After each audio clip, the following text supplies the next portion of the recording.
I'm Jacqueline Pistorello, and I am at the University of Nevada, Reno, and I'm also a consultant for Praxis.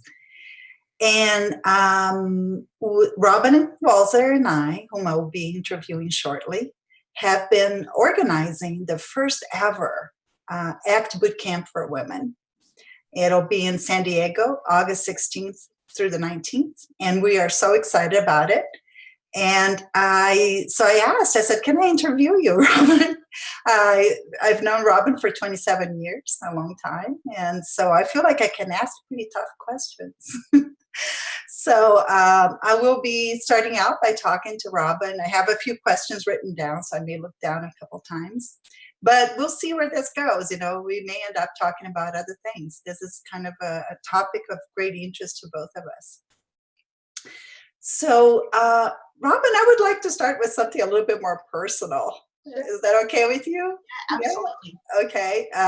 Because one is like I've known you forever, so I feel like I have a little bit of a permission. And others might want to know. I know, and I actually counted, and it's 27 years, and I was like, wow, that's a long time to have known somebody. Yeah.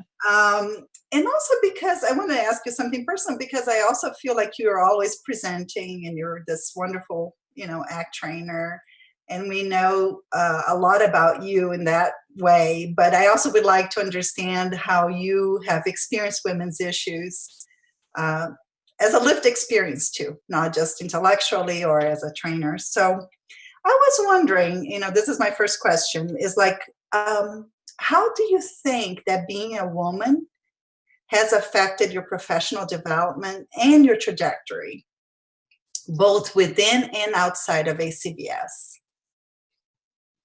Yeah, it's a great question, and probably something that I could talk about for several hours, just all by itself.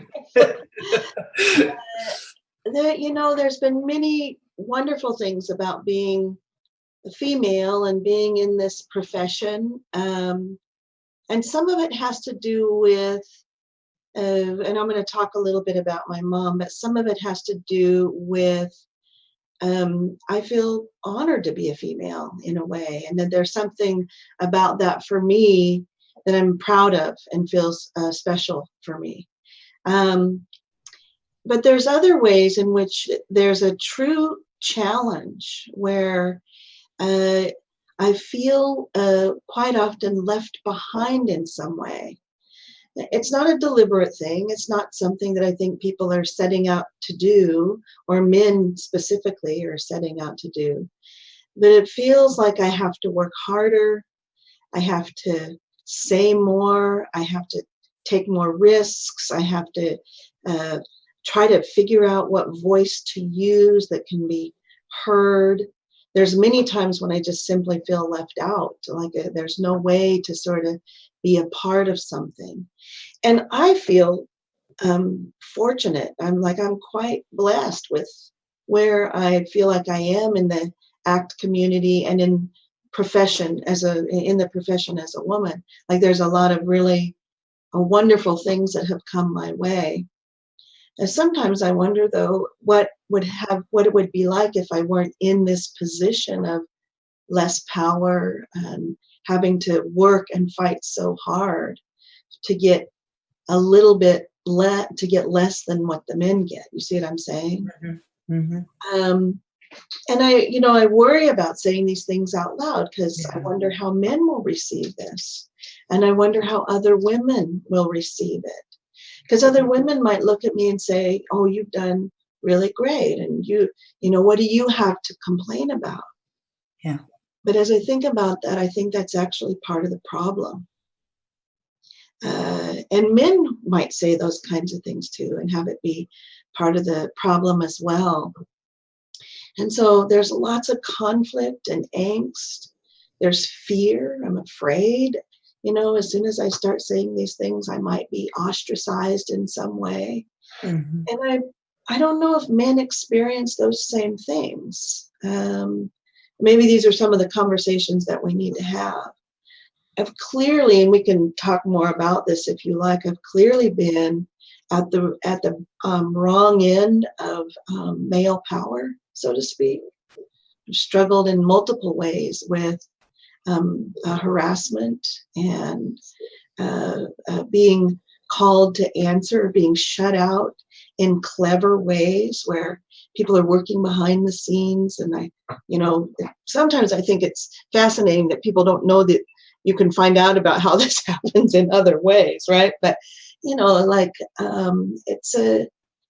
I've had people come to me and say, like, sometimes I wonder about how I can ever succeed if you keep succeeding, right? So there's very fascinating dynamics that I've struggled with as a woman in both my professional life and in ACBS. Mm-hmm.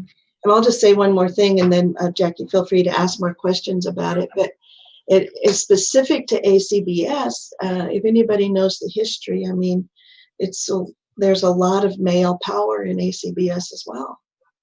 And this is a group where I think that we are actively trying to be aware of these things, and yet it remains. And I can just point to the differences between the number of women who are in the organization, which is somewhere around 70%, a little less, and the number of men who've held powerful positions, like have been president. Like, just that alone speaks volumes. But you go from that sort of powerful place down to the nitty gritty, and it just unfolds in these fascinating ways of women being in a lesser place. And it's a struggle.